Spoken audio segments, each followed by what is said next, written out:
Welcome to DFS Karma, where we talk about our favorite fantasy sports plays for football, basketball, baseball, and pretty much everything else. Be sure to check out and create an account with all of our partners, such as MonkeyKnifeFight.online, PrizePicks.online, and StatHero.online. Use the promo code KARMA on any of these sites to get an exclusive deposit bonus. And don't forget to check out all of our free fantasy content on DFSKarma.com, as well as our own premium plays. Without further ado, let's get the show on the road. Please welcome today's hosts.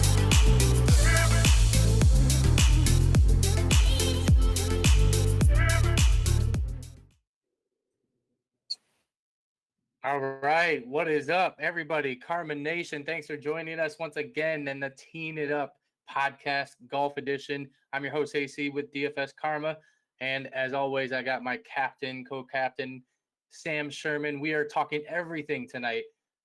First major of the season. Let's go. I mean, this is what we're excited for. 2020, the PGA Championship. It took us till August to get here, but it's exciting. Everybody's going to be here this week. We got a lot to break down because this isn't like a typical course that we're seeing year over year. So we'll get into that. We'll talk a little bit about last week, how our betting week went, how DFS week went, and then we'll get into what you all really want, the picks, the plays. Little housekeeping as always. You can find our content at dfskarma.com. Same story with our sister brand, betkarma.com. All the betting picks and analysis at betkarma.com. You can talk to us in our Discord chat, which you can access on both websites as well. Without further ado, Sam, let's talk a little bit about last week. It was, for me, a very, I'll use the word boring week. I reduced bankroll. We talked about it last podcast. I didn't have much action going. I got crushed in cash games. I mean, literally, I made no move at all. I mean, I felt like I had a pretty good build, probably was a little bit too balanced, so to speak. So that was my mistake last week. I did have JT in my main tournament. It actually helped me recoup some money. So overall, a losing week for me last week. I made one live bet on the weekend, Sunday morning. Actually, saw JT at 6-1. Figured there was somebody that was going to come from behind and win. It was him. So I salvaged my week. Dropped that play in the Bet Karma Discord. So again, make sure you're in there following our picks. So that was my weekend. Golf itself, as always, man, was pretty awesome down the stretch. I physically was golfing Sunday morning and Saturday or Sunday afternoon. I was able to actually catch most of the tournament. So I didn't really watch the first 3 days. What were your thoughts about the tournament itself? How did your week go? I believe you have a story to tell, which I didn't even know until late on Sunday when you told me about it. So talk to me about DFS betting week for yourself. And then please, let's get into the big week ahead. We need to know about the course this week, Sam, and I know you got those details. I need them. Yeah, I have it was funny because I also played way less. I didn't even play any cash. I ended up slightly up on the week, so I can't bitch too much given how my DFS has been the last 6 weeks. But I was up $8,000 going into the last 9 holes of the tournament. I was like, okay, the one thing that can't happen is I can't let JT win. I can't let Fitz keep using the magic putter. And then I need DJ to finish strong. I need Brooks to hold this lead. And literally everything went down. It was I almost had JT. I literally was in between JT and Rory all week last week. I chose Rory outright. That killed me, betting wise. And then Brooks, dude, I don't know. JT, first of all, I love JT. I don't ever get mad when he wins. He caught every good break at the very end. He had no. He had a couple. Oh my god, dude, that one that kicked off the carpet. I was that's a joke. And then Brooks, dude, Brooks does not choke. Him going in the water in 18 was crazy to me. I couldn't believe. I literally couldn't believe he did that. And then he bogeyed that par 5. So that was tilting. Yeah, I went from $8,000 to barely breaking even. So that was tilting, but. Whatever. I played less for a reason. I'm glad I didn't play cash games. I don't even know what the cash, what the optimal cashing was. I guess you want to have JT because he's too cheap. I have no idea, but I want to mess with it. No cut, no edge. All right. Well, yeah. You're trending. I mean, with 9 holes to go, dude, that's. Yeah, right. that was pretty close. So I'm sorry it didn't work out for you, but so it does sound like you're definitely trending in the right direction. And the DFS game, once you're close, you can catch fire. You're gonna hit sooner or later. So it was just cool not to be dead after Thursday. It's been a while. Like that was crazy. Yeah. Well, I was. So I was on the other side of the stick this week, and it was not fun at all. Like I think I honestly subconsciously just stopped paying attention. But let's get into this week. This week is huge. PGA Championship. We're going to San Francisco. The weather, just FYI, is early in the week. It's Monday. It does look like there could be a small advantage. I'm not going to really factor it in too much because I don't want to get burnt and say one thing and it go another way. But I am going to look into the weather because it's extremely windy, at least early in the week. And it looks like on Thursday, too. It's not going to be that warm, man. I mean, temperatures look somewhat rather cool. Talk to me about Harding Park itself, Sam. There is some rich, history here, but it is not like a typical tour stop course that we're on here talking about every year on this podcast. So we need the people. We need to know, Sam, what type of golfers are we looking for this week? Obviously, in case you guys aren't in our Discord, you better get in there. I got that ticket I talked about. I'm super excited. I won it, back in February or something. So it doesn't mean anything, but it's a shot. There's 300 people in the tournament. It's a $7,000 ticket, $7,500 ticket. And yes, $1 million to first. So maybe, Sam, this will be my week. So lead me to the promised land. Talk to me about what type of golfer that we all need to be looking for this week. And then let's get into that top tier range. Yeah, I mean, I think it'll be people kind of start to figure it out. I mean, this is, in my opinion, not the typical PGA Championship. I mean, that one's always known as kind of the one that it's a little more of a birdie fest. Each major has their own merit, and this one's normally like, Jason Day has won this at like 20 under, and Brooks has won it at like 15 plus, whatever, the last 2 years when he's won back to back. So this course is tough, man. I mean, it's been played here a couple times. I mean, Tiger won here like 15 years ago, and then they played the President's Cup in 2009. It was played last 2015 for a match play, which Rory won. But it's super long. It's par 70. There's only 2 par 5s, and they're really long. You have, I mean, that number 8 par 3 is 251 yards. And that's absolutely ridiculous, followed by a 520-yard par 4. So it's long. The fairways are narrow. They've trimmed them up. The rough is long for PGA Championship. I don't think I'm gonna, stray away from like the, every week you got to do the guys who are gaining on approach, the guys who make birdies, but I'm really keying in on strokes gained around the green. I'm putting a decent amount of emphasis on fairways gained from Fantasy National. I think driving distance obviously never hurts. I think that's important. And then guys who put well on bent. I mean, I think there'll be a lot of narratives talked up. I mean, Xander, I can already tell, I think will be the highest owned person on the slate because he's from California. Last week, he made like 2 bogeys total, which is crazy. Morikawa's from the area and has played this course like a million times. So I don't know. I think there'll be a lot of narratives, but I think the ball strikers and the guys who avoid bogeys, i.e. Patrick Reed, I think will be kind of pretty live here. So that's what I'm kind of looking at. Pricing is interesting. That's all I'm going to say. All right. Well, we'll get into pricing for sure. It is Monday, so I was able, obviously it's a big week. A lot of times I get on here, if it's Monday, we do this podcast. I kind of look at pricing live. I did look at some of it. I agree. I think there is some fair pricing. There's definitely some value discounts, but dude, it's golf. I mean, the reality is these players can go in so many different directions. Just hearing you, it's funny, just hearing you say a Xander probably will be chalky play. I hope so. I mean, this is a guy, and we can start right now. Let's get into the top tier range at 10,000 and above. For me, it's just an easy fade. I mean, whatever. If he's going to be popular and he burns me, then so be it. I will continue to do what I do with the Xander. I mean, yes, he's been playing well lately, but he lost 5.5 strokes last week with his approach shots. And he actually was gaining strokes putting. So for me, that's like an easy, at least indicator to want to find a reason to fade. But I do agree with you. I think he's going to be probably popular. People generally have a love for him, but he gained 6.5 strokes around the green. I mean, to me, that's a red flag right then and there. $10,000 is starting to push it. Normally we're talking about the X-Man around 9K, right? I mean, let's be truthful here. Now we're talking 10K. I mean, he's got to come top 5, maybe top 6 at best to return value. So I'm not there with it. Up top, man, and I'm not going to talk about everybody in this range, but Man, seeing Brooks at 11-1 is quite interesting because I had a feeling that DraftKings might price him, much cheaper. And I actually love seeing it there because I think people are going to go back to the well. I have nothing against it. I do think Brooks does set up for obviously this type of environment, so to speak.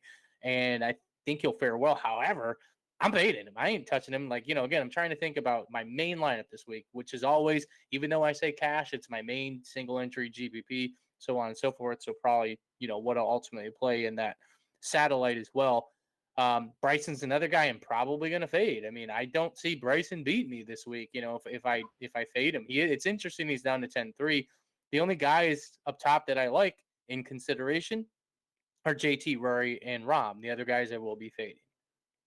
Yeah, dude, we're weirdly kind of on the same page. It's funny. I was all in on Rory last week. I've been on a crazy run and one and done, and I went Rory. He totally boned me like he always does, but he looked terrible last week. But like we just know how good he is long term. Like I'm hoping that people get off Rory, even though because like I think if you asked us a week ago, it's like okay, great, he won at Harding Park, whatever, and Rory's me chalk. I don't think Rory's me that high on. I agree. I mean, remember, dude, JT just won, so he's tired.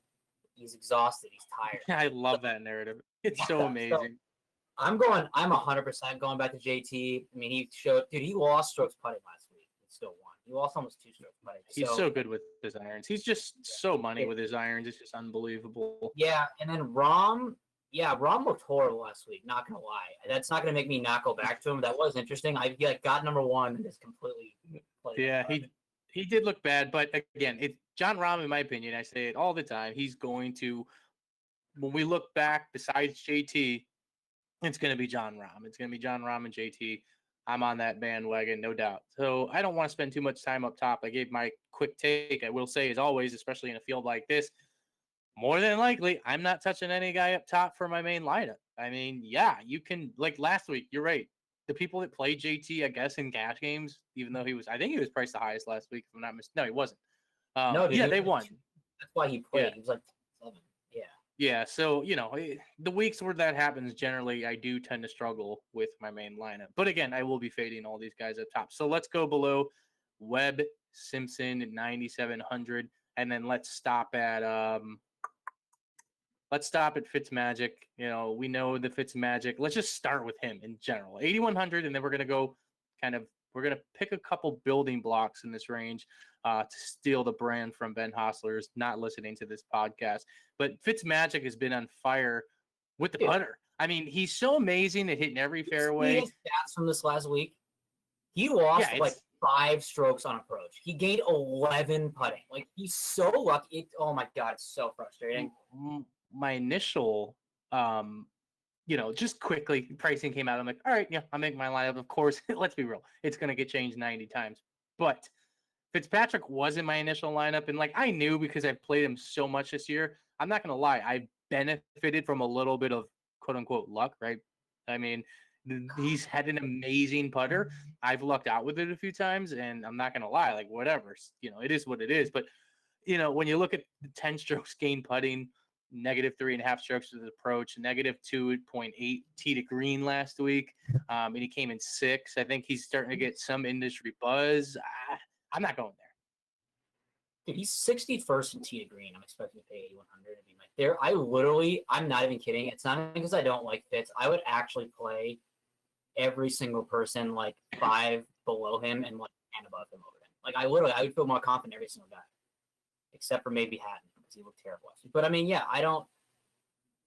okay, would you play Fitz? If he's gonna be popular, would you play him in cash? No. A big no. No, don't do it. I think playing Fitz is a mistake this week. Yes, he's gonna hit every fairway. Yes, you're gonna hear people talking about him being a glorified Kuchar or Jim Furyk. And I get it. The rough is gonna be so thick this week, so long. Yes, you are gonna want to avoid it. So there is definitely some merit to him because he will keep it in the fairway. But I don't know, man. Sometimes as weeks go on and I think about tough tournaments like this, these guys aren't all pros. A lot of them are going to club down in these type of tournaments, especially with the win. Fitzpatrick, no, I'm not playing it. Let me talk about 2 building blocks for myself. And then I know for sure one that you want. And then there could be another wild card in this range. Yeah, one without a doubt. Yeah. Without a doubt, my number one play, and maybe he is industry chalk, but again, for the 10 billionth time on this podcast, I don't care. I'm going to build the best lineup that I think works, and that's Colin Moore at 8,600. He's very fair priced, if not, I think a value. I was actually expecting a 9K price-ish, maybe a little bit higher for him.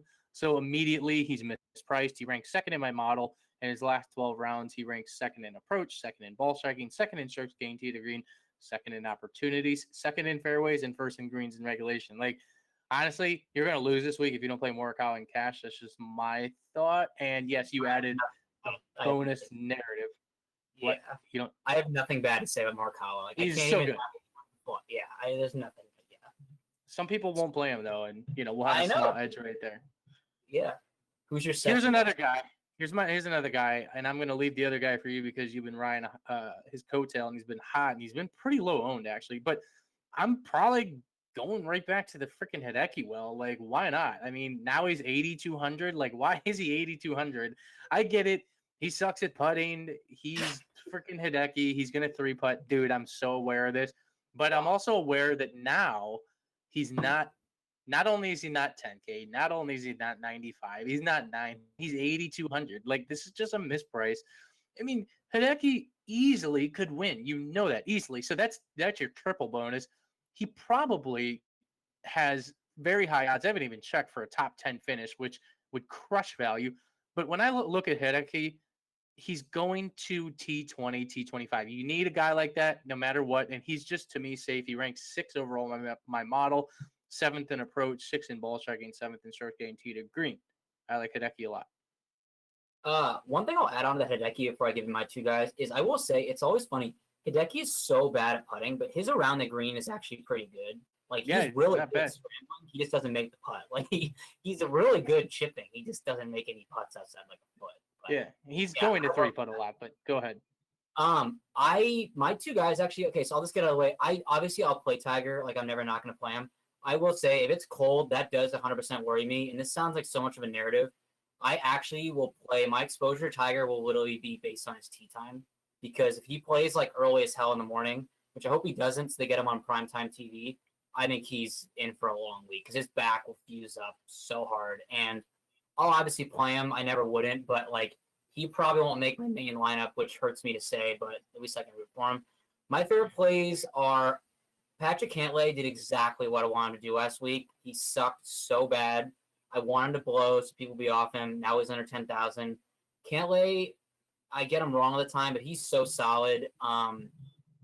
I know he had I think he had a bad Thursday, and then he battled back. I mean, he still finished like T30, but he was kind of out of it. But he ranks pretty much top 20 in every category I'm looking for. He can be a little around the green. He can be a little bad, especially gets in the sand, but I like him a lot. I think he's a really fair price. And then, yeah, like you mentioned, dude, Jason Day, he's probably my pick to win. I know everyone talks about his back. He could always withdraw, but he ranks 6 for me tee to green. He's great scrambling. He's an amazing putter. And if he just avoids, like, if he can just hit the fairways, I think he's so live to win. I think he's too cheap, honestly. I know he hasn't won in a long time, but he's won a PGA Championship. I mean, I don't know why he's cheaper than Hovland. I don't know why he's cheaper than a couple guys, but I like him a lot. I don't know if I'll play him in cash, but he probably will make my main lineup along with Cantlay. And then Ricky. Jason Day's balling right now. Now this would be if you wanted to honestly take a little note, Sam, little homework assignment. I will say there's something that's kind of popping up going through Jason Day because I can't even tell, and I really don't care to dive into ownership tonight. We can talk about that in Discord potentially, or as always, your projections portal updates live on the site. So the ownership will start coming in. It seems like everything is a positive right now for Jason Day, but he's like struggling big time to avoid the right side of the fair. I know this is so nitpicking and it's ridiculous, but I was like, whoa, what is he doing wrong here? And like, I got to look into the course because in the event that the way that the course shapes up to this, I mean, he could struggle big time because it looks like he's having a real hard time avoiding going right. So are there more dog legs on this course than there are? No, dude, it's not a course to play a fade. Noah was hitting it right all week last week. Brooks Koepka. Yeah. He was hitting it way right. I So mean, you're no, saying don't worry about this stat then this week. no. I think it's like that's the kind of thing where it's like the same thing when like when I'm evaluating it's gonna be windy. It's like that's like a tiebreaker for me. So like if I was in between like Jason Day, who hits a hard fade, and like Ricky, if he hits like a hard draw, I would probably pick Ricky. But that'd only be if I was like a dead heat between them. I think that's actually is a thing. I mean, I think again, I wouldn't look too much into it. So before we move on, yes, totally agree. Cantlay, everything you said, check mark those boxes. He's probably mispriced. 9,400. I'm assuming, be popular. Mm-hmm. I am debating. I think besides Cantlay, which I don't know right now, my current main lineup that I've built for this tournament, I don't know if I can get to Cantlay. I mean, I'm assuming I could juggle some things around. Right now, I am debating between two guys that we haven't even talked about yet. Well, I guess one in specific. I think I'm more on Tiger than you are, which could be our first potential disagreement tonight. I think that the perception that the bad back, it's going to be cold, the whole Tiger thing, like I don't think Tiger cares. Like I feel like he's there early for a reason. He's been there, 3 days now? I mean, I love that, dude. He has been there 3 days or something. Are you kidding me? Yeah. I mean, Tiger, when he gets those extra practice rounds, I don't know, man. Like, this reminds me of, obviously, the Masters last year when he did this. He showed up there early, if I'm not mistaken. And then, keep in mind, the Zozo Championship that he won in Japan, technically, he came off a withdrawal the week before. And then the week before that, he was, hurt. So all right, I might play Tiger. I know. Then here's, if you actually adjust the models, which we're partners with Fantasy National, great team over there, great product. If you really sort things out for bent, par 70, long rough, longer conditions, windy, it's crazy to see that number one is Tiger Woods, which I'm not surprised.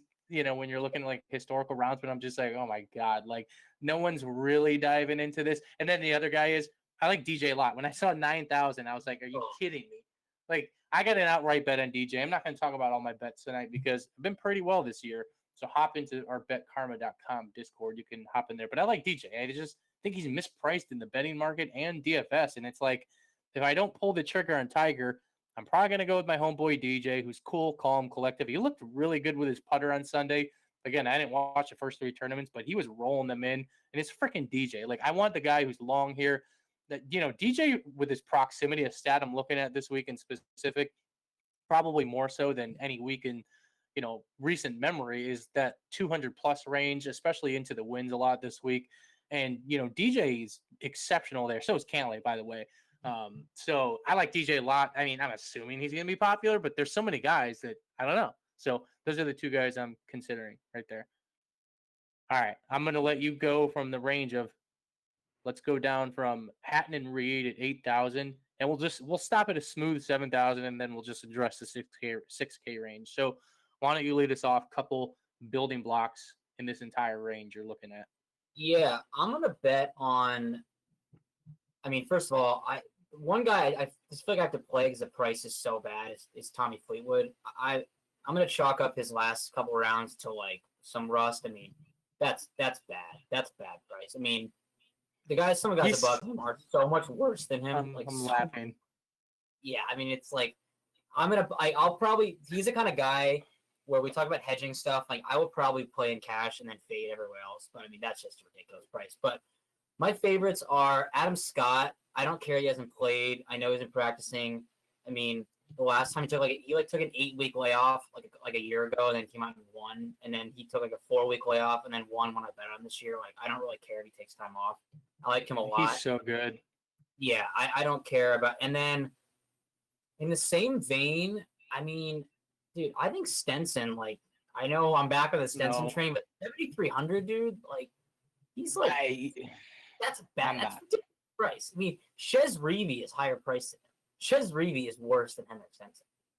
Well, that's Chez Reavie is actually one of my fundamental plays this week. In fact, I might be playing him in my main lineup. But if Chez is too popular, which he potentially could be, to your point, then there's no point really in playing him, because I don't worry about his ownership as much with the guys up top because every guy up top generally is owned for the most part. But when you start getting down into the lower 7K range, which is why we try to stress this, it is more important to think a little bit more about ownership because these guys, like you made a great point. There's so many guys around here. Like Justin Rose, he's 7,800. I'm not saying it's a great play, good play, bad play. I'm just saying, like, what?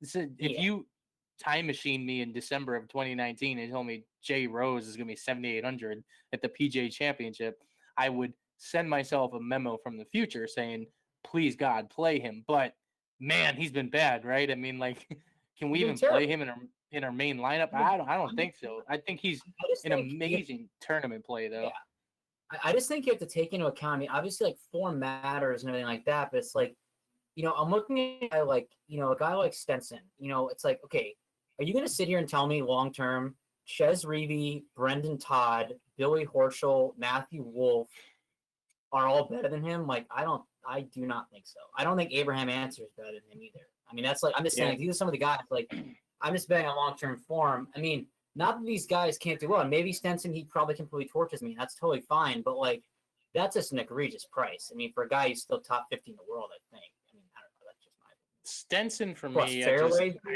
I can't. Fairway machine. I agree. Like, he's going to – I mean, I know exactly why you're going down that route. I mean, it does make sense. But for me, I can't play – a guy who doesn't make a birdie all tournament. Did you see that? He broke a record or something. I'm like, I'm just not doing it. And I get it. He's honestly probably going to T38 for you. I mean, that might be enough, great. Honestly. Yeah. I mean, it might be, it might be enough. I'm not playing Henrik Stenson, but yes, maybe you can convince me in Discord. Let's talk about a couple other things. So we both addressed our love for I used to, in Final Thoughts, a couple of years before you were here, I would always dub him as Chez ATM Reavie. Like, Chez has been a thing, I think, for longer than people think that are more newer to the market. But, Chez ranks 7th in my model. He's 1st in fairways gained. He's 10th in greens in regulation. He's 2nd in a key stat of par 4, 450 to 500. He really hits long irons really well. And he's just a better player than people think. And I do think he becomes popular. I agree with you on Fleetwood. Like, 7,700 seems ridiculous, but man, I'm going to take a hardcore look and I'm going to have to look myself in the mirror, because if Tommy Fleetwood is in fact and I'm kind of talking about this ticket, if he's over 40% owned, 35% owned, which I don't know, man, the DFS golf public's really weird. They do have a love affection for him. I'm probably in that camp more often than not. I don't know, dude. I might go to an Adam Scott because I don't care. Like, I love Adam Scott. He's so good. And I just envision Adam Scott being like 6% owned this week. And you're right, dude, he's won off long layoffs before. Dude, you already know, like, Tommy Fleetwood, probably Matt Kuchar, and Tony Finau will all be 15+% owned because people can't quit, even though Finau showed his true colors last week. So it's like, I don't know, dude. It's funny to me. Chez ranked 2nd in tee to green for me. That's a problem because I can't play a chalky, dude. Yeah, real quick, Paul Casey, again, take me back to December of 2019, and you're telling me Justin Rose, 7,800, Tommy, 77. Paul Casey's now 7,500. I mean, Jesus, like, I got to consider playing him in my main lineup. I mean, he's been pretty bad, but I don't know, man. I've been around a long time in this DFS little bubble that we live in, and Paul Casey at 7,500 is just egregiously mispriced. I think in 4 days this last week, I think he made 4 birdies.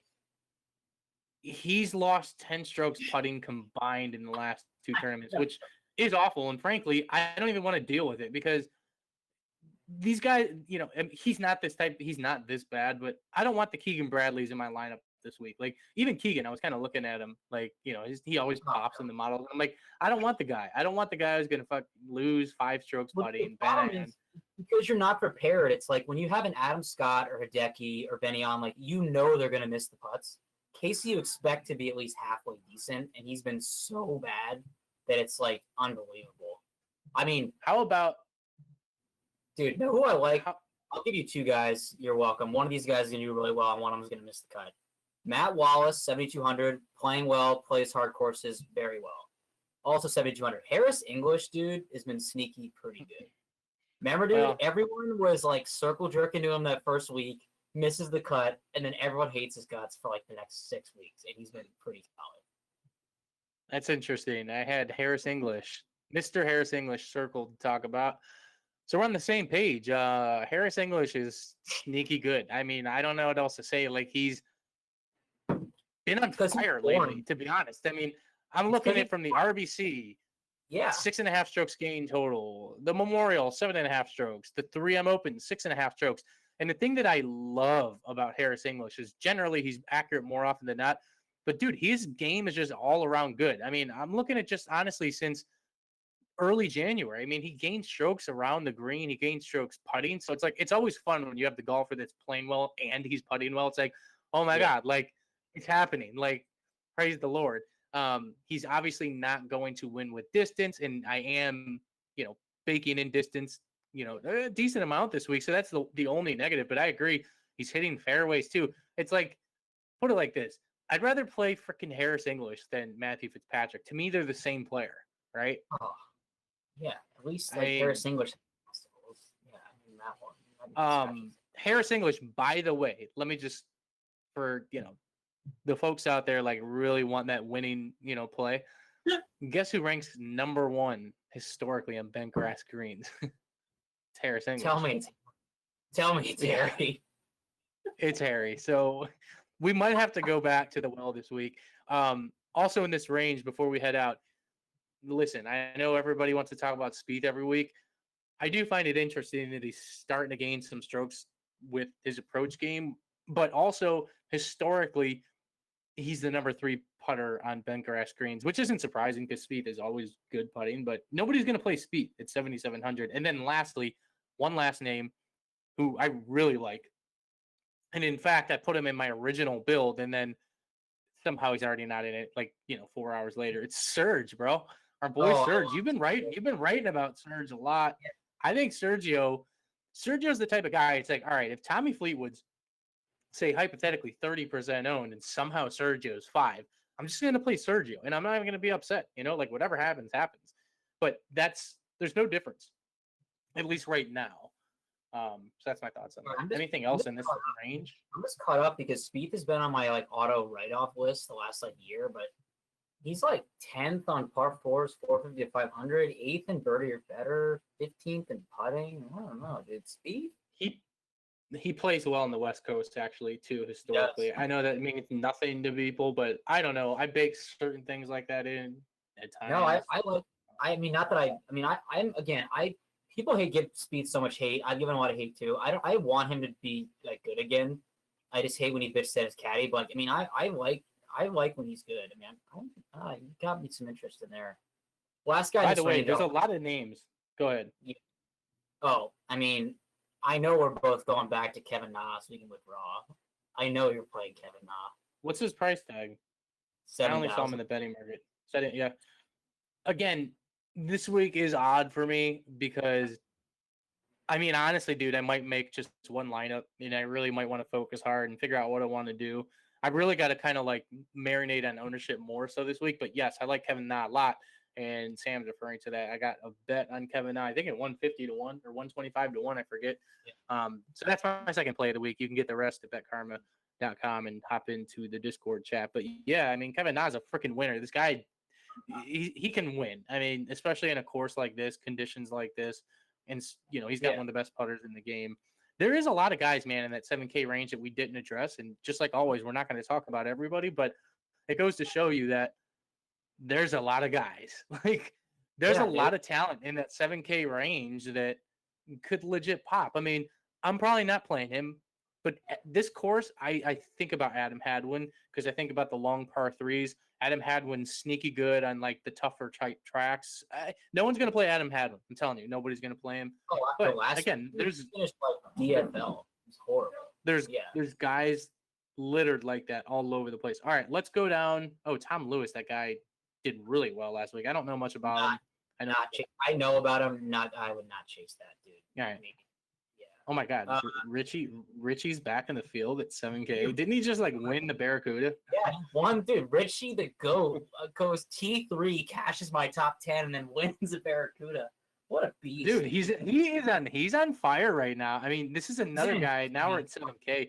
No one's gonna play him. I mean, in full disclosure, I'm probably not gonna play him. But if I do get the time, shout out to the new optimizer on our website, everybody. If you don't already know, we now have a workable, functionable. It's so easy to use, understand, and manipulate lineups in all your GPP settings, depending on how many teams you want to make.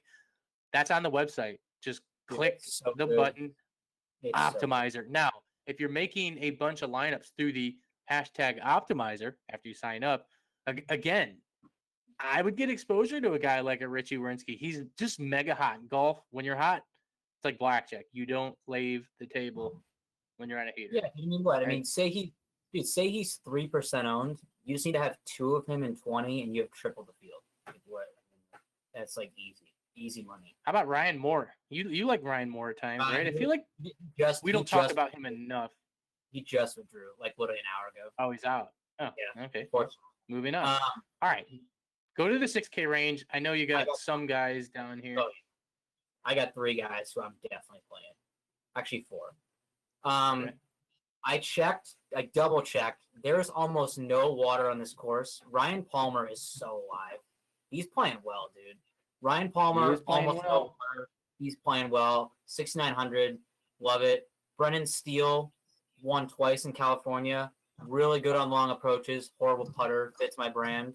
Yep, sticky note time. Sticky note time. Yes. Wait, did you see me do it? Yeah, I just saw you grab a sticky note. I'm like, oh wow, I didn't know you actually ever watched me on this podcast live. I try to ignore a lot. Yeah, I try to ignore a lot. And then wow, that's kind of crazy. But yes, FYI, anybody that's wondering, I'm writing a note down about Ryan Palmer, and the reason is, if you go back and you remember and you listen, Sam and I have talked about him actually multiple times now. He didn't work out for us, I think, at the Workday Charity Open. I forget which one it was, but we were talking about him at the RBC. We were talking about him at the actual Memorial. And if you actually look, I just clicked on his name. He came in 15th last week, but he lost 4.5 strokes putting. So he played even better than probably anybody we'll talk about in the entire industry. Yeah, dude. Play him in the Steel Curtain, 6,900. And then, dude, know who no one's going to play, and even though he has a 3,000 price decrease, is Russell Henley. Russell Henley was like $1 million at the 3M, misses the cut. Now he's 66. What's his price tag? 66. 66. Let me click on his name real quick. My God, I'm scrolling down to see Grillo. For anybody that wants to fall into the Miano Grillo trap, I mean, I just wouldn't. I've been down that road way too many times. I just envision people talking about him this week. All right. Yeah, Russell Henley, man, what happened? The problem is I think Henley is like a big Bermuda putter, and I feel like, man, Henley, now you're making me think about Henley because I was on him multiple times. I don't know, man. I mean, I'll have to think about that one. Last 2. Who else are you looking at? Duff Daddy. Always play Duff Daddy in majors. No. Duff Daddy did play with Tiger the last couple of days, though, FYI. Dude, Jason Duffner, former PGA Championship winner. And then, dude, I'm playing at 6,100. And it's not one of those scrub. Also, FYI, if you don't know, please do not play the PGA, like, professional guys. I know they're cheap. Just don't even waste. Just don't. If one of them's going to make the cut, that's great. Don't waste your time, please. It's so bad. But do play Brian Stewart at 6,100 because that's value. Dude, update. I'm not doing that. Dude, 200 yard. Dude, look at approaches from 200 yards and above. Brian Stewart going to be under 1. No way. I ain't touching Brian that Stewart guy. might come top 10. I'm trying to think who else is down here. I mean, everybody, including me. So people are going to fall for the Jim Furyk love this week, and I get it. Trust me, I do. But you mean PJ Tour champion winner Jim Furyk? Furyk has played better than people think. Ultimately, he never had enough upside for me, even early in the season. You remember my dumbass played him a couple times in my main optimal, and somehow I lucked out and still cashed. But I was like the only idiot that had him at like 3% owned. So there's no way I'm playing Furyk. I don't like a lot of guys down in this range. I mean, Henley is interesting. I got to admit, I love your call on Ryan Palmer. I didn't even see him, to be honest, but we've talked about him enough. Adam Long was mega hot. He's at 6,600. I think that's a great tournament play. As much as it pains me to say it, I mean, Keegan Bradley at 6,700 is a good tournament play. Do not play him in cash, but if you actually filter out the models for the par 70, for the 7,200 to 7,400, for bent grass greens, Keegan Bradley's in top 5 for literally everything. I mean, especially a bogey, avoidance being kind of a key stat too this week. Keegan's probably going to linger. I mean, he really is, even though he'll 3-putt every hole. I mean, anything else that we're missing? Yeah, I have anything else. Brian Stewart is 8th in fairways gained. So just gnaw on that. 18th in strokes around the green. Just nibble on that for the rest of your night. Just think about that. Still not playing him. Might consider Ryan Moore or Ryan Palmer for sure. I'm going to take a hard look at those guys. Please play me head-to-head with Ryan Moore because he withdrew. So please play me head-to-head with him. Oh, yeah, I forgot. He's gone. I think that about does it. Again, we're not going to go through every name. There's a lot of names we didn't talk about, but hopefully that was a good game theory type strategy talk. As always, you can find all of our content at both the websites, dfskarma.com, betkarma.com. If you guys can, we totally appreciate giving us a thumbs up on the social media aspects of things and also giving us a review on iTunes and YouTube. That definitely helps us out as well. Good luck this week, and hopefully there's a big, big win coming from the Karma Nation side of things this week. All right, guys. Thanks. Good luck.